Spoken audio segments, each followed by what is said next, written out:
Welcome to the 2020 DC Black Film Festival. We certainly appreciate your support. Check out dcbff.org for more details about the festival and this year's lineup of films and events. You just watched the Deal with This film block. Now we're going to find out a little bit more about the filmmakers behind the films you just saw. I'm Kevin Sampson, founder and director of the DC Black Film Festival, and I'd like to introduce our panelists briefly before we get into our Q&A today. First up, we have Gregg DaCosta, the writer, director, producer, and actor of Therapy. Going on. Next, we have Victor Gabriel. He is the writer, director of Black Boys Can't Cry. Yeah. Blessings. And finally, last but not least, we have Robert Anthony Agard, writer, director, editor, producer of Streetside Flower. What's going on, everybody? Happy to be here. I will say, gentlemen, it seems like you all wear all the hats in these films, which is awesome. Let's take it back, though. First question, when did you first fall in love with film? I mean, I'll go ahead and go first. I've always just loved stories, so rather it was reading James Baldwin books or Raymond Carver, watching films like from Martin Scorsese, Spike Lee, early in the 90s. I just always love storytelling and someone giving their perspective and the ability to allow them to let you see their imagination. So I first fell in love with film probably when I was just a kid watching TV shows. Martin Scorsese, I saw probably at an earlier age, much earlier than I probably should have been seeing his movies. But just seeing the capability and the composition of what a film can do and the impact and the meaning that it can have, the themes that they can follow, very early age, man. So about 5, 6 years old. That's when I knew. That's what's up. Greg, how about you? So, I mean, I definitely wasn't 5 or 6, but I will tell you. So for me, I know it was when I was 12 years old. That's when the realization of being a creator kicked in for me. I lost my grandmother when I was 12 to breast cancer. So she would always used to tell me that she's seen big things inside of me. And not only her, but it was just also just like the people that I surrounded myself with. They're always like, oh, Greg, you're going to be famous, man, and everything. I was just like, that's dope, but I don't know how to become famous, So eventually I started thinking about stuff that I normally did. And when I was a kid, I used to love playing with action figures. I used to love that. And I used to come up with some crazy stories and everything. And it's like, I'd come up with all these storylines. I'll be playing with a couple of my friends and everything. They'd be like, I never thought of it that way. And I'd be like, well, I did. So I would make it just sound so cool and everything from there. But that's when I really started going ahead and saying, you know what, I need to make something even bigger than just these fantasy action figure storylines. I was like, I have to go ahead and literally start thinking of my career when I'm grown and when I'm a man. So started writing. After I started writing, everything else kind of fell into place. Acting, directing, producing, all that stuff. It was definitely a dope experience, but I would do it all again. Nice. Victor. I sort of take Robert's answer a little bit. I've been in love with storytelling and stories since I was 4 or 5. I didn't even necessarily even realize filming or filmmaking was a thing that I could do to be honest with you, to a couple of years ago. So in terms of the story, that's always been the case. I was a voracious reader as a kid, reading so many books. But I would say things that caught my imagination as a little boy was the first Superman with Christopher Reeves. My imagination used to run wild with that, and the Star Wars joint. I was always imagining I think maybe all kids did this, jumping across beds with towels on their shoulder, you feel me, waving around sticks, you feel me, like they were lightsabers and shit. So I would do that all the time. And so I think for me, it's been a love for stories first and then film becoming, I think this is something about just as being Black. I didn't realize that you could do film as a Black Granted, of course you can, but I didn't even realize that was something or an option to do. Right. You feel me? Until like a couple years ago, I promise you, bro. I promise. So I loved it, but I didn't know it was something. So in terms of if the question is about like falling in love with film as a career, that didn't happen until recently. If you're talking about just loving movies, yeah, obviously for long. So. That's what's up. And you know, I that's why I love, you know, putting on this festival, because I know it's important for us to see ourselves in these roles, so that, like you were saying, Victor, you know, we know that we can do it and we see ourselves on the big screen. I want to talk with you guys about framing for a second, and this is a two-part question, but I'll start with the first one. All of the films in this block deal with a struggle and something, a conversation that can be a little bit heavy to have, whether it's in therapy, you know, getting therapy for past trauma, Streetside Flower, being stuck in that job that you don't want to be at, or, you know, the dream versus reality, Black Boys Can't Cry, suppressing some of the trauma that we've experienced in life. And so first I want to ask about framing, metaphorically speaking. How did you all choose to frame this issue in your films? Like, because as I said, this can be a trigger issue for a lot of people, but how did you go about saying, I want to set it out this way? Let's start with you, Victor, and then we'll come back around. So just so I'm making sure I'm clear, you're asking me how did I come up with the idea, or how did I frame it in a metaphorical way? I want to make sure I'm clear with what you're asking. In terms of laying it out for the audience, right? So in Black Boys Can't Cry, we're dealing with the abuse that the main character suffered. Yeah. You could just put it out there, but the way that you did it is got it. Exactly. Got it. Well, I think for me, two things. Well, first, again, I think I said this before I even started, that like I do a Black male and trauma group. So seeing men's traumatic injuries that they don't talk about, and the silence that's in our communities when it comes to Black men. And I'm a believer that Black men are not really cared about, really. I think that when George Floyd gets killed, then all of a sudden, oh, Black men, what's going on with them? Are they okay? You feel me? But I think something extreme has to happen, you know? On top of that, there's also the idea that like how we have like maybe treated our women, or how we've been maybe treating our children. So it's a weird place being a Black man. Like we have probably we get the most out there in the world. We're probably the most, they're afraid of us the most. We get the most abuse from police. Our incarceration rates are high, unemployment, all that is worse than any group. At the same time, we're also the person who inflicts some damage upon each other, etc. So I was always wondering, like, no one understands our traumatic injuries, and I want to also explore like what's a way I can make people empathize with our shit. You feel me?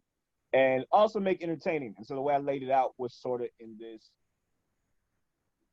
I don't want to say a horror thriller thingy, but a little bit of that, a little bit of that, like a hint of that. Obviously, my movie's very short, it's only like 5 minutes.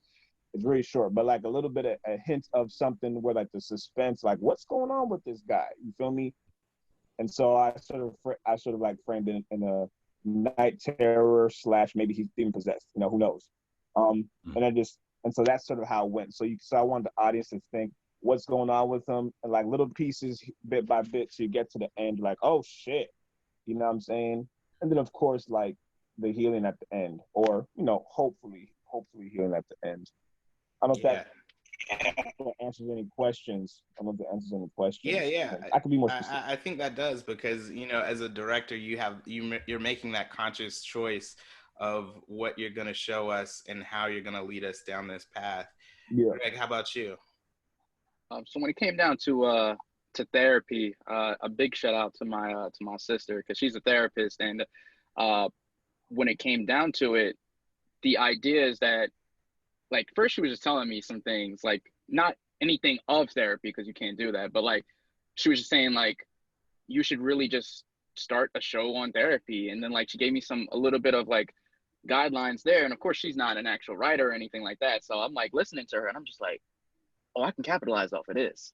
So all of her ideas that she was saying was actually really incredible. But then when I started changing it into actual things that are going on in our day-to-day lives, the very first thing that, you know, if anyone ever wanted to go ahead and find any type of content to go ahead and get inspired to write, my number one source that I would tell anybody, turn on the news, look on social media, all these topics that are being talked about real quick, you know what I'm saying? And they're not getting enough justice on stuff when we're talking about police brutality and stuff, because well, that's like one topic that's in therapy, another one, verbal abuse, then another one, sexual harassment. And to be real with you, like, that's the first episode that's talking about these things, right? And inside of this film festival, you see 3 different episodes, but in reality, like later on, what it's going to be is all that's going to be one episode. I have about like total, I want to say I'm working on currently about 3 seasons right now for this, because I want to go ahead and talk about so many different issues that are going on, PTSD, schizophrenia, all this stuff, because these are topics that we hear about, but we don't really see much on it.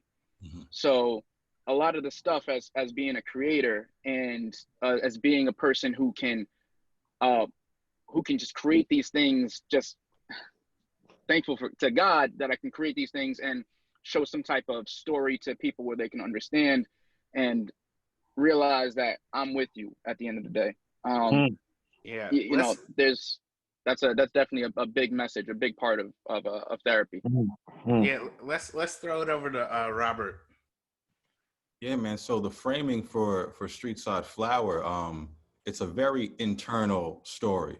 It's very much a story that's internally about this character's struggle from transitioning from hope into faith.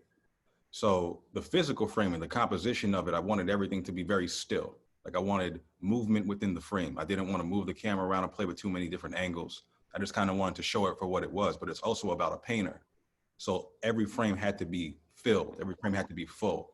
And each shot, I wanted to capture it almost as if it was a painting that we were making. Like we're painting with light, we're painting with decoration, we're painting with the set. So I wanted to fill every single scene, every single shot with that. But the framing of the story in itself, the pace of it, and just the timing of it, I wanted to stay with Luke. I wanted to stay with this character because it's internally about what he's struggling with inside his own mind. We're not showing a lot of B-roll. The city where we did it, we shot it obviously in New York, but we didn't show that in a sense of this was important. It's about Luke and where he is in these moments, and we're staying with him. He's in every single scene in this film for 16 minutes and 31 seconds. So it was important to me to feature him, to frame the course, and always stay with him in the sense that you understand what he's thinking about. You can see the struggle, you can see the tension, you can see this moment that we're building to kind of boiling inside of him, to where we finally get to that scene. And, you know, I don't want to ruin it for anybody if they haven't seen it, but where things actually happen, I want to give away the film. But yeah, just the framing of it was very important, to stay with this character, to keep yourself internally within him, because just like Vic was talking about, and to echo Gregg as well too, Black men, you know, the sense of trauma, men in general, we suppress things. We push things down. We don't try to show it. We try to be strong, and we try to like hold things down in a physical sense, that we don't want people to see that because we see it as weakness. But as Black men looking at this man, we know what he's going through. We know what he's feeling. We know what that look looks like. We know what that face is like. We know that expression, that tension, and we follow it throughout the film until he gets to his landing place. So I just feel that how you show it, structure of the story, is meaning.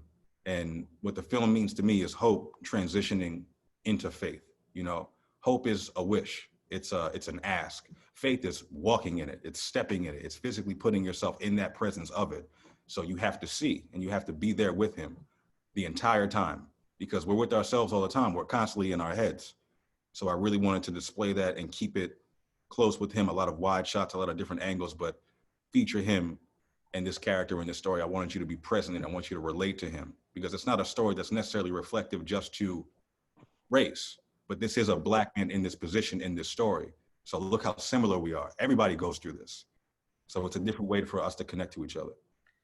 Can we talk a little bit, before I get into individual questions for each of you, a little bit about trauma specifically? You know, in both Black Boys Can't Cry and Therapy, we deal with a little bit of, you know, sexual assault, abuse. I think for Streetside Flower, it's more of the verbal abuse of a boss. Um, One of the things I love about this film festival, and definitely if we were in the physical form, when the lights go up, we're able to talk about what we just saw. Why is it important that we use our art to help have conversations about trauma? Robert, why don't you start out? I think it's Good important question, to man. use art to talk about trauma, to talk about anything, because if we're talking about art, art is just a sense of expression. It's just a feeling, it's just a moment, it's just a instance in which you had that you're trying to paint in a way through a series of tools or some kind of medium so that someone else can feel that. Like art is also about compassion. And we can't just talk about the highs and the good times in life. Like everything just can't be a music video. You know, we can't just glorify everything. You gotta talk about, you know, part of my French, we gotta talk about real shit every now and then. And I feel like we should be using our art to talk about these things because it is a bridge. You know, somebody will see that, be going through that same exact thing, but they have no one around them who relates. But they can watch a film, they can read a book, just like Victor was talking about, and you can kind of connect to certain things. So I think it's important, especially as us as Black men, being artists in that same regard, to express our art, because it's funny because like life, in a sense, imitates art more so than art imitates life. You know, like people see things, they understand things, they see that imagination of something, and they transition it into their own life. Like you listen to a song, you read a book, you see a painting, and it affects you. You know, so there's that aspect of reflection, but art doesn't always have to be a mirror. Sometimes it can be a door leading you to somewhere else that you've never been, but you will find similarities in that space.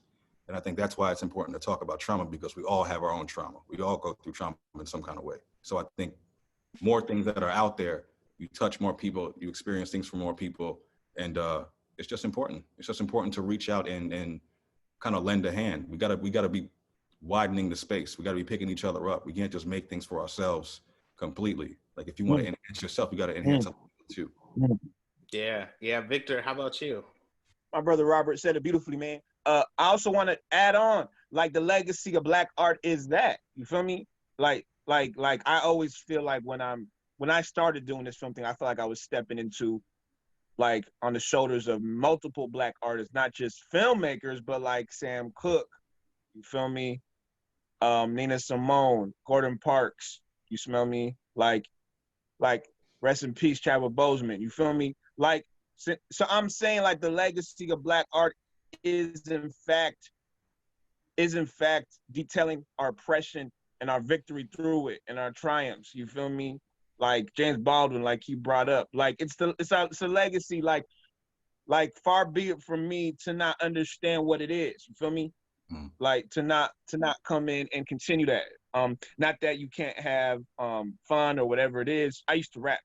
I still kind of rap, but and part of that, you know, there's all types of rappers talking about blah blah blah, but there's always a good section. There's always a good section of rappers who have a bit more substance to their lyrics. Like it's just in our shit. No matter what happens, our lives are too wild.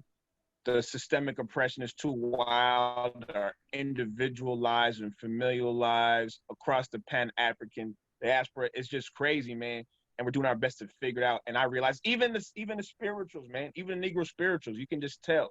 Like Negro spirituals itself was art being expressed. If you go to our churches, man, you can make fun of the shouting all you want. You can make fun of the shouting all you want to. And people run around the aisles. I promise you, that is our way, as a therapist too, that is our way of releasing the trauma that's in our bodies without us even knowing it. We don't even know it. I promise you. Ain't none of them people went to therapy to tell you how like your body holds trauma and the somatic injuries, blah, blah, blah. They don't know that. They know that the moms and aunties and anybody goes to church, all they know is they felt something and they started running around the building, raising their hand, doing their thing.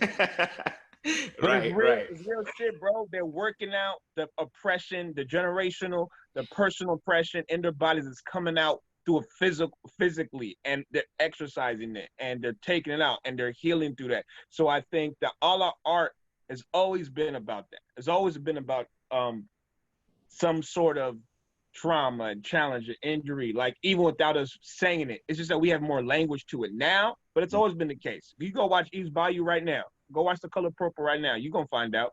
You feel me? Like it's always been there. We just have more language to it. You feel me? So yeah. Let me throw it over to you, Greg. Same question. I mean, they both answered that so dang well. right. I'm like, geez, like let me throw a penny in for my thought real quick. Honestly, when it comes down to trauma, like for being a creator,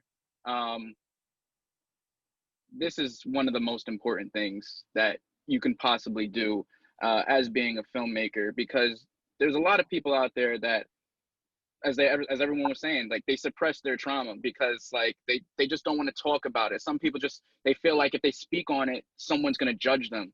As a filmmaker, we should not feel that way. We should not feel that we shouldn't feel that we can't tell stories to help other people, because that's the thing. We all have voices inside of here. Now, who does our voice apply to? Well, that depends on the film. But we have so much creativity out here. And specifically, once again, I'll go back down to therapy again as the series. I did that specifically so I could speak for others who don't feel like speaking. Because I do know that it's very, very difficult to talk about stuff, because once again, you don't want people to judge you. You don't want people to be like, oh man, like, dog, I don't want to hear that, bro. Like, real talk. Say that for somebody else. No, I feel as far as Black men, not even Black men, but as Black people, when it comes down to it, we need to express ourselves in every single form that we possibly can. So we can go ahead and help other Black people, not only that, but the other Black generation that grows up inside of every different type of community. Like this, honestly, there's unlimited things that we could talk about when it comes down to trauma. Yeah. There is.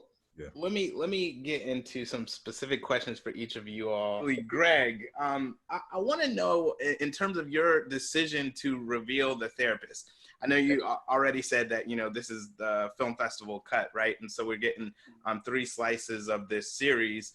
But in the first episode, the second episode, we don't see the therapist, right? We see the therapist from the nose down. We see the therapist from behind. But when that final episode comes on and the therapist is learning about an incident that happened to him, we finally get to see him. What was your thought process in leading us in that direction? So I wanted to do I wanted to do things differently, all right? Because a lot of times, this is how just people in general, like if I'm telling you a story, you're going to pay attention to what I'm saying, right?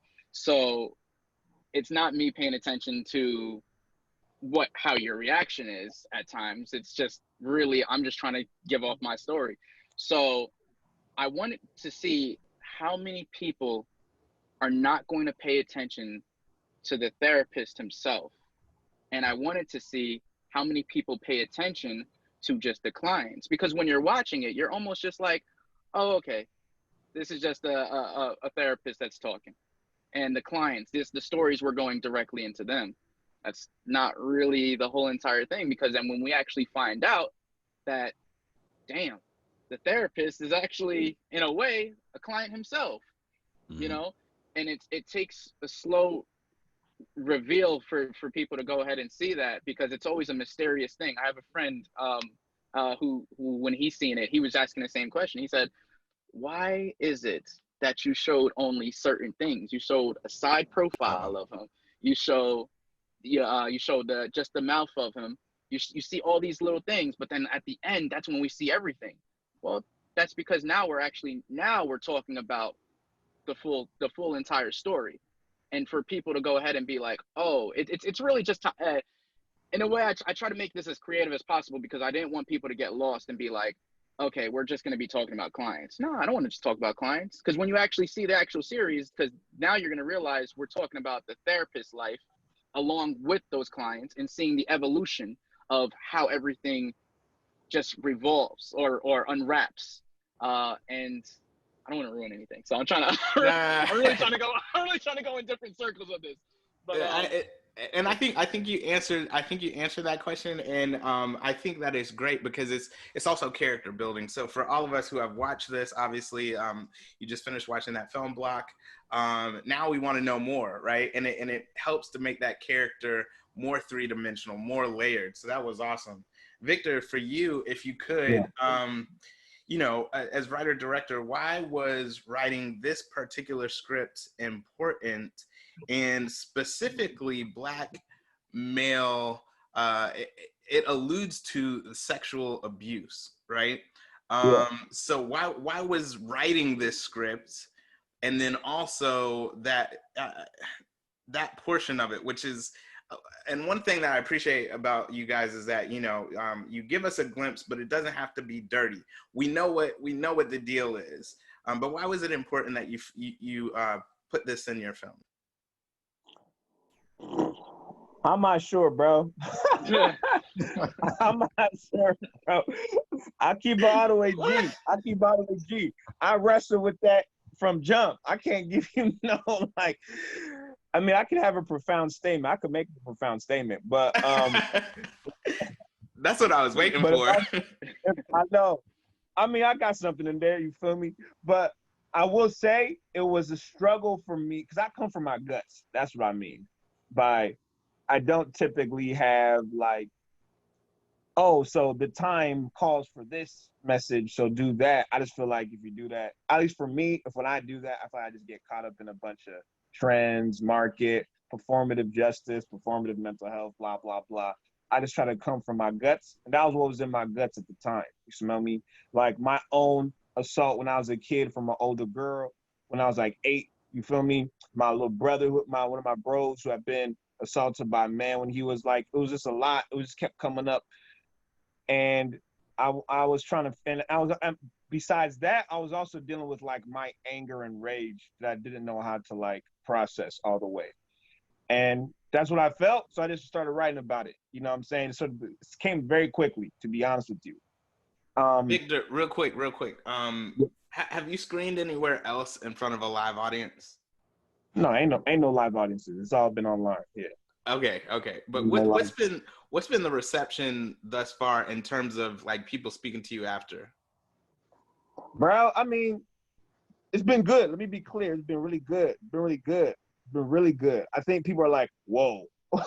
Right. I think people are typically like, oh shit, I didn't expect that. They're kind of like, and I'm gonna be honest, I struggled with even putting the assault in there. I almost left it at physical assault. I almost left it at that.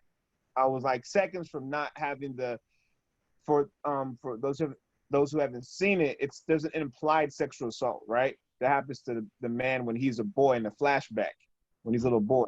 But I almost left it at physical assault because in the back of my mind, I thought this might be too much for the Black community.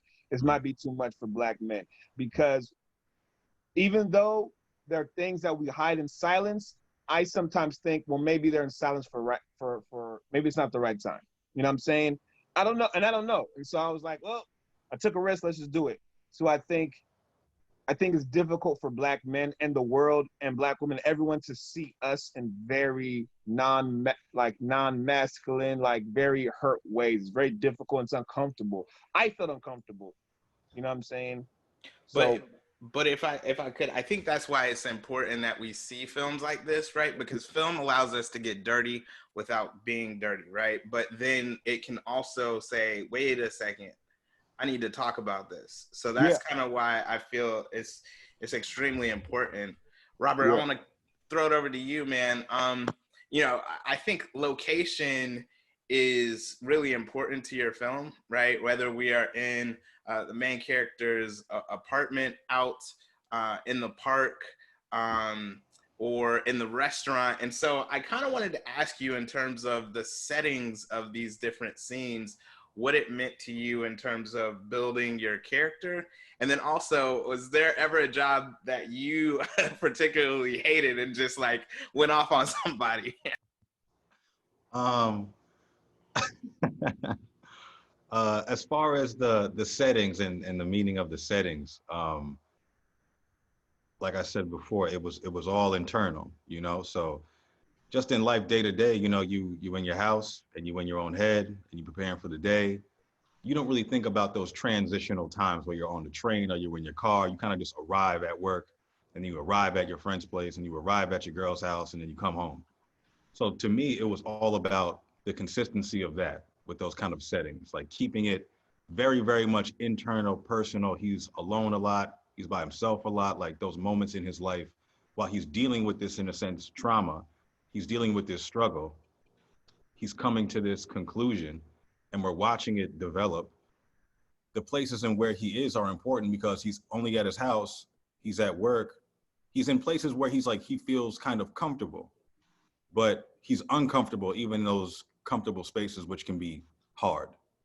So I only wanted to show a few different settings, a few different locations that were personal to us, where we all are, and kind of block out those transitional moments, because it is just about Luke. It is just about an artist aspiring to be something. We're all aspiring to be something. So I wanted to show that human side of it and not just glorify it, because at the end of the day, people think that we all think the same and just write the script and just do the movie and find the money. And it's like, yo, I'm a person, man. Like, I'm a person just like anybody else. So I wanted to show this guy as a human being.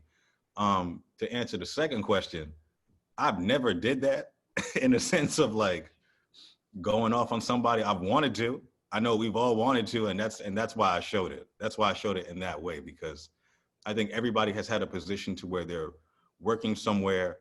You know, money is a resource, and it's something that we all need, and it's something that we all, in a sense, deserve, especially when we work hard. But we don't get that treatment. We don't get that consideration, and people just want it to get done, and you can get caught up in the capitalism and the finance of certain things, and you're just an employee to this job, and people forget that you're a person, and you want to rebel, and you want to wild out and kind of say something against something and correct things. And I just wanted to give people that moment who go through that to see that. Don't do it. Like, don't do it necessarily, but understand that moment. Like, understand that pain. Understand how you can boil somebody completely beside themselves to do something that they've always wanted to do. And yeah, man, I've had a lot of jobs that I was like, yo, I'm about to go. You know what I'm saying? Yeah, right. I'm about to lose it up in here. So, but that's what's beautiful about this. Just like Victor and Gregg, what they were talking about with the trauma, like taking that trauma and turning it into something like a story like this for other people to share. So, you know, sometimes trauma is a little bit of a gift. Yeah, no, and I'm looking at the time and I'm like, all right, I want to be respectful of everybody's time. Mm-hmm. I do have a few more questions, but I'm gonna keep it at two. I think one of the things that's really important in making your films effective is the casting and making sure that the people on board get it. So, you know, if you could, let's just go around. Let's talk a little bit about your casting process. Shout out your cast. But then how did you just make sure that your actors understood what was going on and being able to bring it to life? Gregg, let's start with you. All right, so for like, I would speak on one specific, not even one specific. My cast and everyone was amazing, talented people all around. One moment I remember is when we shot the episode when we actually get to see Dr. Morgan for the first time, and he's a good friend of mine. We went to theater school, went to college and majored in theater together. But he's the guy who basically is the one who's speaking to Dr. Morgan, saying that he's seen him at a party and everything like that. He came on set and literally had like 4 or 5 different types of schizophrenia.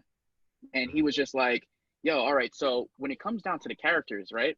Would you want me to go ahead and be this character right here? Because there's some people who go ahead and they just get off on this type of moments like this.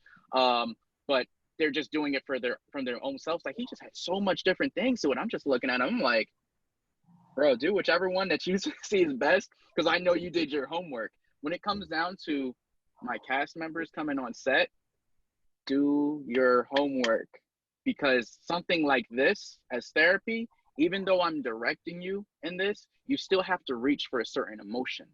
You know, you still have to see what you're going through. If you're going through the physical, not the physical, the verbal abuse, think back to a moment, because I know we all had relationships. Think back to a moment where maybe you felt uncomfortable during a conversation with your significant other, and bring that out, because that's when it comes down to it. Acting, I find, is very, very important. Very, very important. And it's very important to be inside that moment and to do your background on how is the mindset during that whole situation. But yeah, I mean, it's just, I trust my cast. And all my people that I have, is always like, I either know them, or if I see their work and stuff, I'm just like, I'm hitting you up. Like, you're the person I'm going to get involved with my stuff. So that's what's up. Robert, how about you? To select the right people, you know, when you're casting somebody, you're not just kind of casting a person to play a character. You're casting a person to find themselves in that character. You're kind of casting a person more so. So, you know, Kenny Forbes, man, he's a very good friend of mine, very, very talented actor, even better talented. Like, he's amazing. And, you know, I wanted to collaborate and make something with him.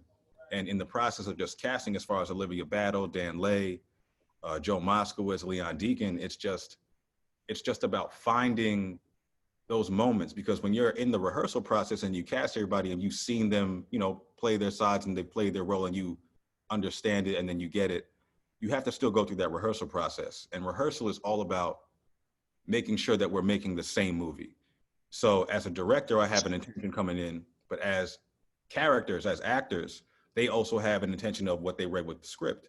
So at the end of the day, you're just kind of still collaborating. Like, filmmaking is very much, it's not a democracy, but it's still a collaboration. And you have to honor what your actors want, because they have to give you emotion. They have to put themselves through the ringer, and you don't know where they have to go to do that. So I'm always sensitive to that, empathetic to that. So at the end of the day, it's like, you have a say on this. Like, the film might be mine, but the role is yours. So the casting process, you know, very talented cast. They did an amazing job. And yeah, man, it was just something that it was a lot of fun to do. It was great working with him. Man, I appreciate what you just said. You said they have to find themselves in the character. That's a great nugget. I'm gonna keep that one for myself. Victor, well, you. Victor, how about you? And then also, like, did your main character, is he able to like crack his back or something? Like that one scene when he kind of like comes out of the room, I was like, yo, this is like a horror film. Yeah. Honestly, no, he can't. But Frederick is just an amazing performer, bro. Like, really, our conversations were just about talking about trauma, talking about assault, his own trauma, my own trauma. And then it was more of a symbiosis, like, what do you feel like the movements would be? Because there's no dialogue in my movie. So, like, I was talking about, what do you think the movements are? I had some ideas. I wanted to see what he had, and we just sort of talked about it. But I wanted him to be in the moment mostly just being in the moment with whatever you're feeling. To me, that was bigger. I'm not really big on telling people how to feel. Like, you should feel mad right now. You feel me? I don't really do that. I was just like, I just wanted, like, so what's coming up for you? What's happening? And what do you think this would be like? And what do you think would feel? And so we just sort of talked about that. He had something and it worked perfectly. So, like, I was like, let's go with that. So it was definitely more of a partnership in that way. I tried to be easy on the directions, because I felt that the biggest direction I had was having him to be in the moment. And once he did that, it was fine. Because something like this, you can't really fake it. You can't really act it, quote unquote. There has to be something in you that's just like present. And then if you're present, I think people can feel that, which is what I thought he was, very present in what he was doing. Yeah. Yeah, most definitely. All right, guys. So wrapping out here, what do you hope the audience takes away after seeing your film? Victor, let's start with you and go back around. Yeah. Mine's kind of pretty simple. I just want you to feel something. I'm not super big on like if someone takes away, I can't determine what people take away.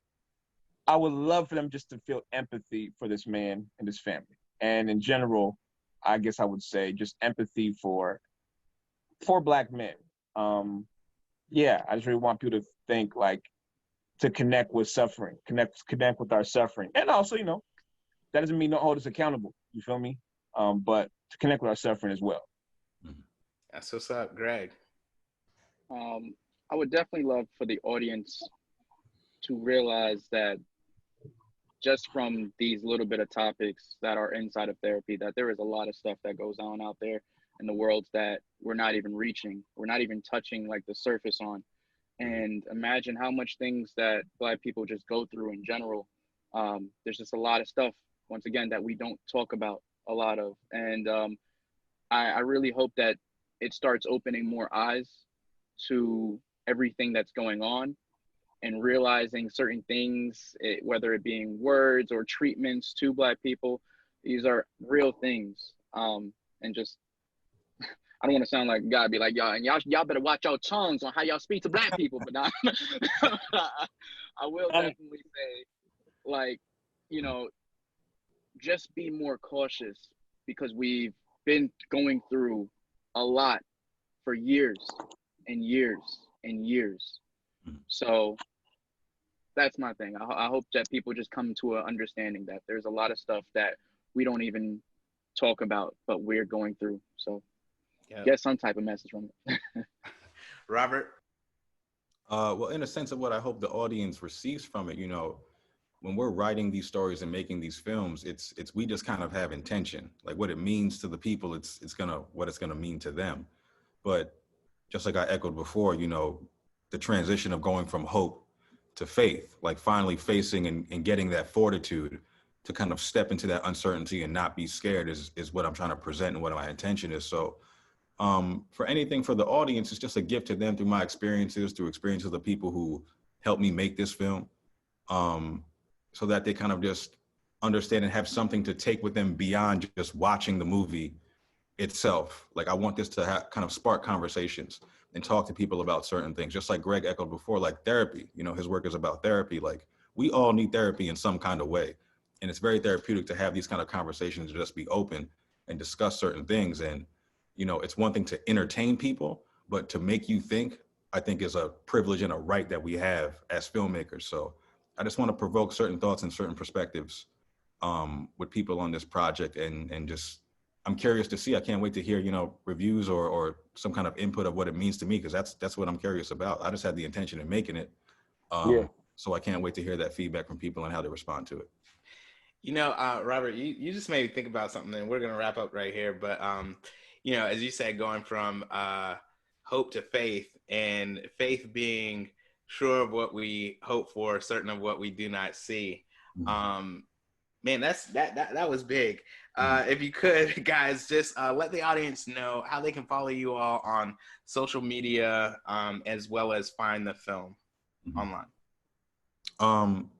Well, my film right now is in the film festival process, so you can see it here at DC Black Film Festival. Definitely get a pass, go see that. You know, support the support the film festival that we're in right now. But you can find me on Instagram. All handles Robert Anthony Agard. Agard is spelled Agard. Amen. Gregg? So, I mean, for me, therapy currently right now, of course, is inside the same exact thing. We here right now in DC Black Film Festival. So so definitely go get y'all tickets, and definitely support all the filmmakers, not just therapy, support all the filmmakers. We got some talented people in here. But for my social media handling, you can go on Zerojin, that's Zerojin. You'll see that on Instagram, Twitter, and that's pretty much on there. If you want to go to my website, www.greggdacosta.studios.com, you'll see a few films that I've done on there as well. But as far as seeing more of therapy, you gotta see it right in these film festival runs, because that's where you're gonna see it most. There's a lot of big things I'm trying to leave out and trying not to spoil, but we got a lot of big things, and that's cooking up right now. So that's what's up, man. Victor? On my IG, Instagram at Where Kings Reign. Exactly how it's spelled, at Where Kings Reign. And same as other brothers, like festival process right now, see that DC Black Film Festival. And if you follow me on IG, other things will pop up which you can be made aware of. So well, that's what's up, guys. I really have appreciated talking with you all. And one, I just appreciate having these intellectual conversations. You guys are talented brothers, talented artists, and I appreciate what you brought to the festival with your films. That's all the time that we have for today. Again, I thank you guys for being a part of this panel. Remember, you can go to dcbff.org for more details about the festival, this year's lineup of film and events. And if you would like to ask specific questions about the films that you just watched, visit our Facebook page at facebook.com/DC Black Film Festival and find this Q&A block so you can interact with our filmmakers directly. Thanks again for your support. Enjoy the rest of the fest.